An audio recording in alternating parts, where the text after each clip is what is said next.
बहुत पुराने ज़माने की बात है। एक छोटे से गांव में फारूक नाम का एक गरीब आदमी रहता था। फारूक के दिन बड़े कठिन गुजर रहे थे। वो लकड़ियां काटकर बाजार में बेचता और उसी से घर का खर्च चलाने की कोशिश करता। मगर गुर्बत का बोझ, बीमारियों का साया और ज़माने की सख्तियां इस पर कुछ यूं हावी हो चुकी थीं कि ज़िंदगी एक मुसलसल अज़ियत बन गई थी। इसके पास ना तो तालीम थी और ना कोई हुनर जो इसे बेहतर रोज़गार दे सके। गांव के लोग भी इसे ज़्यादा अहमियत नहीं देते थे। कभी बीवी बीमार पड़ जाती, कभी बच्चे भूख से बिल बुलाने लगते, तो कभी खुद फारूक दिन रात की मुशक्क़त से बीमार होकर बिस्तर पर जा पड़ता।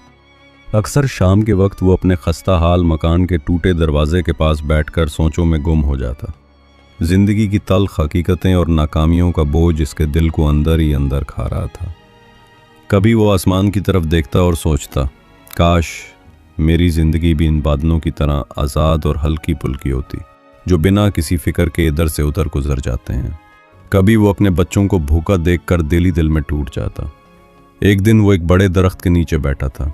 सख्त मायूसी और थकान इसके चेहरे पर साफ झलक रही थी। इतने में परिंदों का एक झुंड आसमान से उतरता हुआ आया और करीब ही ज़मीन पर दाना चुगने लगा।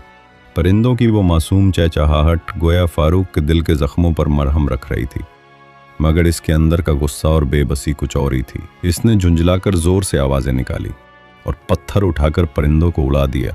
वो बड़बड़ाने लगा, ये परिंदे भी मेरी गुर्बत का मजाक उड़ाने आते हैं। इन्हें देखकर मुझे अपनी भूख और मजबूरी और ज़्यादा याद आती है। वक्त गुजरता गया। गुर्बत और महरूमी की जंजीरें इसके कदमों को और बांधती गई, यहाँ तक कि एक दिन वो इतना दिल शिकस्ता हुआ कि इसने सोचा कि अब मज़ीद ज़िंदा रहने का कोई फ़ायदा नहीं। इसने इरादा कर लिया कि वो अपनी ज़िंदगी ख़त्म कर दे।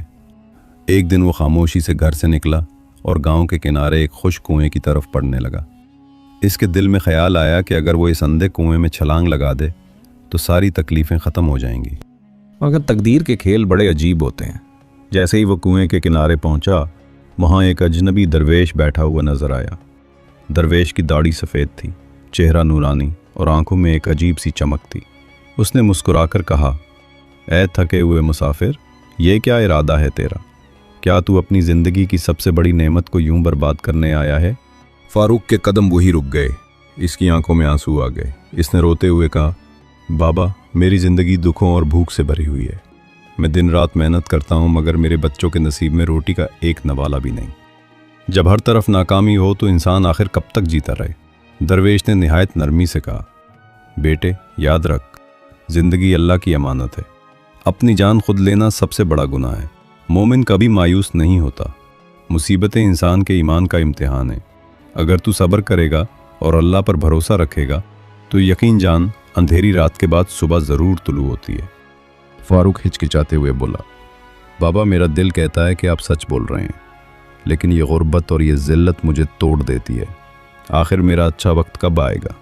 क्या कभी किस्मत मेरा साथ देगी? दरवेश ने गहरी मुस्कुराहट के साथ कहा, बेटे, अच्छा वक्त आने से पहले इसकी निशानियां ज़रूर ज़ाहिर होती हैं, लेकिन इससे पहले तुझे अपनी एक कमज़ोरी बदलनी होगी। मैंने देखा है कि तू परिंदों को भगाता है। हाल के परिंदे तो अल्लाह की रहमत की निशानी होते हैं। कल से तुम उन्हें भगाने के बजाय खुशामदीद कहना और उन्हें दाना डालना, यही तेरा इम्तिहान है। अगर तूने सब्र और भलाई इख्तियार की तो इंशाअल्लाह तेरा नसीब भी चमकेगा। फारूक ये सुनकर खामोश हो गया। वो दिल ही दिल में सोचने लगा कि ये भी क्या बात हुई कि परिंदों को दाना डालने से गुर्बत ख़त्म हो जाएगी। मगर दरवेश के अल्फाज में एक अजीब सी तासीर थी। वो सर झुकाए वहाँ से वापस घर आ गया। उस रात वो देर तक करवटें बदलता रहा और दिल ही दिल में फ़ैसला किया कि अगले दिन से वो परिंदों को दाना ज़रूर डालेगा। अगली सुबह जब सूरज की रोशनी गांव के कच्चे मकानों की दीवारों पर पड़ी तो फारूक ने अपनी ज़िंदगी में पहली बार कुछ मुख्तलिफ करने का आज़म किया। वो बाज़ार गया और मुट्ठी भर दाने खरीद लाया और घर में मौजूद पुराने मिट्टी के प्याले में दाना डालकर एक बड़े दरख्त के नीचे रख दिया। इसके दिल में अभी भी बेचैनी थी। वो बार बार यही सोच रहा था कि ये सब क्या हकीकत में कोई असर डालेगा या नहीं, लेकिन दरवेश के अल्फाज इसके कानों में बार बार गूंज रहे थे। परिंदे अल्लाह की रहमत की निशानी हैं, अगर तू इनकी खिदमत करेगा तो तेरा नसीब भी चमकेगा। शाम के वक्त जब परिंदों का एक छोटा सा झुंड आया तो वो डरे बगैर प्याले के पास बैठने लगे। फारूक के दिल में अजीब सी घबराहट और साथ ही नर्म सी खुशी पैदा हुई। वो उन्हें गौर से देखने लगा। जब परिंदे दाना चुगते और अपनी मीठी आवाज़ में चहचहाते तो फारूक के दिल को जैसे कुछ सुकून मिलने लगता। वो कुछ लम्हे उन्हें यूं ही देखता रहा, फिर सोच में पड़ गया कि शायद ये वाकई किसी नए सफ़र की शुरुआत है। उसी दिन इसने अपनी बीवी को ये बात बताई। बीवी ने ताज्जुब से पूछा, ये सब करने से क्या मिलेगा? क्या परिंदे हमारी भूख मिटाएंगे? फारूक ने आ भरी और कहा, मुझे भी समझ नहीं आती, मगर बाबा दरवेश ने कहा है कि यही मेरे इम्तहान की पहली सीढ़ी है और मेरा दिल कहता है कि उनके अल्फाज में ज़रूर कोई राज है। बीवी खामोश हो गई। शायद उसके दिल में भी एक छोटी सी उम्मीद जागी थी। अगले दिन फिर वही अमल दोहराया गया। फारूक लकड़ियाँ काटने के बाद थोड़ी सी कमाई में से कुछ दाने ज़रूर खरीद कर लाता और दरख्त के नीचे रख देता। इब्तदा में ये अमल इसके दिल पर बोझ सा लगता था, क्योंकि खुद के पास खाने को मुश्किल से होता था और वो परिंदों पर खर्च कर रहा था। लेकिन आहिस्ता आहिस्ता इसे महसूस होने लगा कि घर में एक अजीब सा सुकून आ रहा है। बच्चे जब परिंदों को देखकर खुशी से तालियां बजाते तो फारूक के दिल को भी खुशी मिलती। चंद दिन गुजरे तो एक हैरत अंगेज वाक़या पेश आया। फारूक जंगल से लकड़ियां काट कर लौटा तो देखा कि उसके घर के पास कुछ लोग खड़े हैं। वो ताज्जुब से करीब गया तो मालूम हुआ कि शहर के एक रईस के नौकर हैं। उनमें से एक ने कहा, हमारे आका ने यहाँ से गुजरते हुए तुम्हारे दरवाजे पर परिंदों को दाना चुगते देखा। वो बहुत खुश हुए और कहा कि ऐसे शख्स के पास ज़रूर नेक नियति और सच्चाई है। वो चाहते हैं कि तुम उनके घर लकड़ियाँ पहुँचाने का काम संभालो। इसके बदले तुम्हें ज़्यादा मजदूरी दी जाएगी। ये सुनकर फारूक की आंखों से आंसू निकल आए। इसने दिल ही दिल में कहा, या अल्लाह, शायद ये वही पहला इशारा है जिसका वादा दरवेश ने किया था। इसने फ़ौरन हामी भर ली और शुक्राने के तौर पर मस्जिद में जाकर 2 रकत नमाज अदा की। अब हालात में ज़रा बेहतरी आने लगी। जहाँ पहले वो दिन भर मुशक्क़त के बाद मुश्किल से चंद सिक्के कमाता था, अब रईस के यहाँ लकड़ियाँ पहुँचाने पर इसे पहले से ज़्यादा उजरत मिलने लगी। घर में फाके ख़त्म तो नहीं हुए, लेकिन कम अज़ कम भूख की शिद्दत कुछ कम होने लगी। बच्चों के चेहरों पर खुशी की हल्की सी झलक उभरने लगी। मगर कहानी यही ख़त्म नहीं हुई। कुछ दिन के बाद फिर आजमाइश ने दरवाज़ा खटखटाया। रईस का बेटा बीमार हो गया। हकीम और दवा के बावजूद सेहत बहाल ना हुई। एक दिन रईस खुद फारूक के पास आया। उसने फारूक से कहा, मैंने सुना है कि तुम्हारे घर के करीब हमेशा परिंदे चहचहाते हैं और वहाँ सुकून की फ़ज़ा होती। मेरे बेटे को वहाँ कुछ देर रहने दो ताकि शायद उसके दिल को सुकून मिले। फारूक हैरान हो गया, मगर फ़ौरन इजाज़त दे दी। रईस ने अपने बेटे को फारूक के घर भेजा। वो बच्चा रोज़ शाम को परिंदों को दाना चुगते देखता और खुशी महसूस करता। हैरत अंगेज़ तौर पर कुछ ही दिन में उसकी बीमारी हल्की होने लगी। रईस बेहद खुश हुआ और उसने फारूक को इनाम के तौर पर एक बड़ा थैला अनाज और कुछ सोने के सिक्के दिए। ये वो लम्हा था जब फारूक के दिल को यकीन हो गया कि वाकई परिंदे रहमत की अलामत है। इसके अंदर एक नई उम्मीद जाग उठी। इसने अपनी बीवी से कहा, देखो, बाबा दरवेश की बातें सच साबित हो रही हैं। अगर हम सब्र और भरोसा करें तो अल्लाह ज़रूर हमारी मेहनत का फल देता है। बीवी की आंखों में भी आंसू आ गए। वो फ़ौरन बोली, वाकई अब मुझे यकीन आ गया कि अल्लाह कभी अपने बंदे को अकेला नहीं छोड़ता। यूं फारूक की ज़िंदगी के अंधेरे में एक हल्की सी रोशनी नमूदार होने लगी। लेकिन इसे ये खबर ना थी कि ये तो महज शुरुआत है। असल आजमाइश और असल इनाम तो अभी बाकी है। फारूक की ज़िंदगी में जैसे एक नई सुबह का आगाज़ हुआ था, मगर तकदीर के खेल हमेशा सीधी लकीर पर नहीं चलते। रईस के बेटे की सेहत बेहतर होने के बाद गांव में लोगों की नज़रें भी फारूक पर टिकने लगी। पहले जो लोग इसे गरीब और बेबस समझकर हकीर जानते थे, अब आहिस्ता आहिस्ता इसके करीब आने लगे। कुछ लोग दिल से खुश थे कि फारूक के हालात बेहतर हो रहे हैं, मगर कुछ दिल में हसद पालने लगे। ख़ास तौर पर गांव के चंद सौदागर जो रईस के कामकाज संभालते थे, उन्हें ये बात सख्त चुभ रही थी कि रईस ने एक मामूली लकड़हारे को अपनी खिदमत के काबिल समझ लिया है। वो दिल ही दिल में साजिश करने लगे कि कैसे फारूक को दोबारा जिल्लत में धकेल दिया जाए।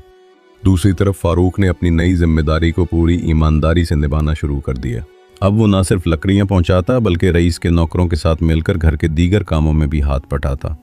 इसके अंदर एक नया एतमाद पैदा होने लगा। मगर फारूक की सबसे बड़ी खुशी अब परिंदों से जुड़ चुकी थी। वो रोज़ाना सुबह और शाम दाना डालने का अमल नहीं छोड़ता था। गांव के कुछ लोग इस पर हंसते और कहते, ये आदमी पागल हो गया है, खुद के पास खाने को नहीं और परिंदों पर खर्च करता है। मगर फारूक मुस्कुराकर जवाब देता, ये परिंदे ही मेरे नसीब के गवाह हैं। एक दिन एक अजीब वाक़या पेश आया। सुबह के वक्त जब फारूक दाना डालने गया तो इसने देखा कि दर्जनों नहीं बल्कि सैकड़ों परिंदे इसके दरवाजे के पास जमा है। वो सब एक साथ चहचहाने लगे, जैसे कोई बड़ी खबर सुना रहे हों। फारूक हैरत में खड़ा था। कि अचानक एक बूढ़ा अजनबी मुसाफिर इसके घर के सामने आकर रुका। उसने फौरन कहा, ऐ नेक दिल इंसान, मैं कई दिनों से सफ़र में हूँ। तेरे दरवाजे के पास ये सुकून देखकर मेरा दिल रुकने को चाहता है। मुझे यहाँ एक रात पनाह दे दे। फारूक ने झट से उस मुसाफिर को अपने घर में ठहराया। उस रात मुसाफिर ने खाने के बाद फारूक से कहा, मैंने दुनिया के कई खिते देखे हैं, परिंदों की ये बरकत जहाँ इकट्ठी हो वहाँ अल्लाह की ख़ास रहमत उतरती है। याद रख, तेरी ज़िंदगी का असल इम्तिहान अब शुरू होने वाला है। ये सुनकर फारूक के दिल में खौफ और तजस्सुस दोनों पैदा हुए। उसने मुसाफिर से पूछा, क्या मतलब है आपका, कैसा इम्तिहान? मगर मुसाफिर खामोश हो गया और बोला, वक्त आने पर तुझे खुद समझ आ जाएगा। अगली सुबह वो अजनबी मुसाफिर चुपचाप गाँव छोड़ गया, मगर उसके अल्फाज फारूक के दिल में गहरे नक्श छोड़ गए। अब फारूक को हर लम्हा ये ख्याल सताने लगा कि आखिर वो कौन सा इम्तिहान है जो इसके करीब आ रहा है, और क्या वो उस आजमाइश पर पूरा उतर पाएगा। चंद दिन गुजरे ही थे कि वो इम्तिहान जिसकी खबर मुसाफिर ने दी थी हकीकत बनकर सामने आ गया। एक दिन रईस ने अपने सब नौकरों को बुलाया और ऐलान किया, कल बादशाह का काफिला यहाँ से गुजरेगा। वो हमारे गांव में क़याम करेगा। हमें उसकी खातिरदारी के लिए बेहतरीन इंतज़ाम करना होगा। सब नौकर खुश थे कि इन्हीं बादशाह की खिदमत का मौका मिल रहा है, लेकिन चंद सौदागर जो फारूक से हसद करते थे ये मौका ज़ाय करना नहीं चाहते थे। इन्होंने चुपके चुपके साजिश की कि बादशाह के सामने फारूक को बदनाम किया जाए। अगले दिन जब बादशाह का काफिला आया तो गांव का माहौल बदल गया। लोग अपने घरों से निकल आए, हर तरफ चरागां हो गया। रईस ने सब इंतजामात बड़ी शान और शौकत से किए। बादशाह रईस के मकान पर रुका, लेकिन वहाँ एक अजीब मंजर हुआ। जैसे ही बादशाह अंदर दाखिल हुआ, अचानक फारूक के दरवाजे पर परिंदों का एक बड़ा झुंड उतर आया। वो सब जोर जोर से चहचहाने लगे।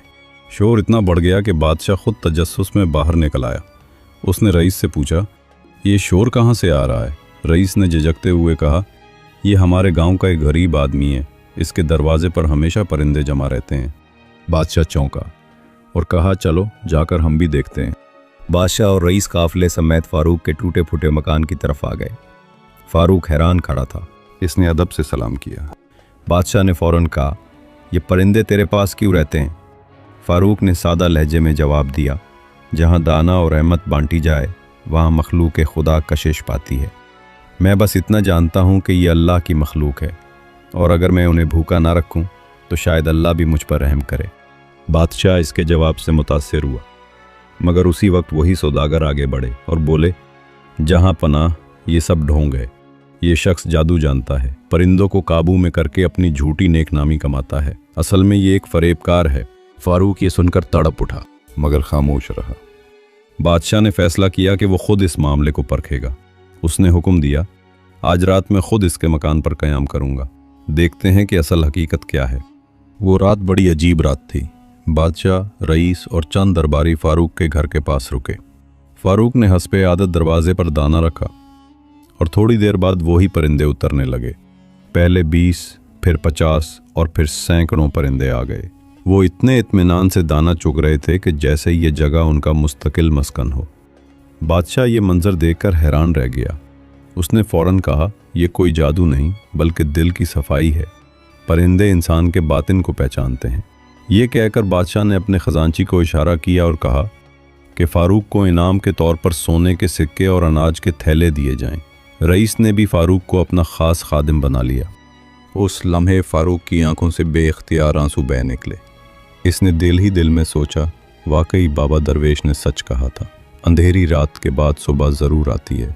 इसने आसमान की तरफ देखकर शुक्र अदा किया और कहा, या अल्लाह, तूने मेरी मेहनत और सब्र को ज़ाया नहीं जाने दिया।